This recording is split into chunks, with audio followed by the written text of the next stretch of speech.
কিসের master mind আর কিসের কি এগুলো মাস্টার মাইন্ড বলে এগুলো বিভিন্নভাবে অসম্মান করতেছে।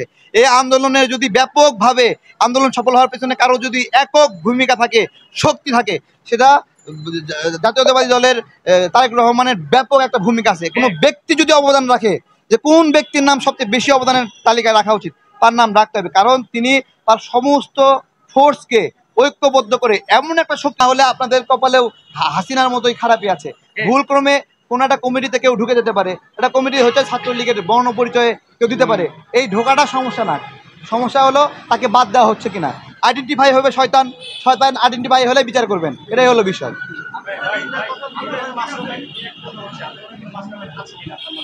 আন্দোলনের মাস্টার মাইন্ড আমি বলি, এইটার কাছে আত্মসমর্পণ করেছিল ছাত্ররা না, সমন্বয়করা করেছিল।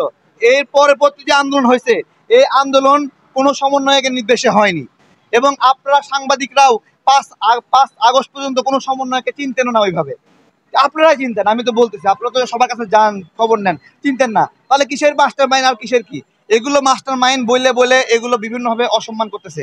এই আন্দোলনের যদি ব্যাপকভাবে আন্দোলন সফল হওয়ার পেছনে কারো যদি একক ভূমিকা থাকে, শক্তি থাকে, সেটা জাতীয়তাবাদী দলের তারেক রহমানের ব্যাপক একটা ভূমিকা আছে। কোনো ব্যক্তি যদি অবদান রাখে, যে কোন ব্যক্তির নাম সবচেয়ে বেশি অবদানের তালিকায় রাখা উচিত, তার নাম রাখতে হবে। কারণ তিনি তার সমস্ত ফোর্সকে ঐক্যবদ্ধ করে এমন একটা শক্তিতে রূপান্তরিত করেছিলেন গ্রামগঞ্জ সব জায়গায়।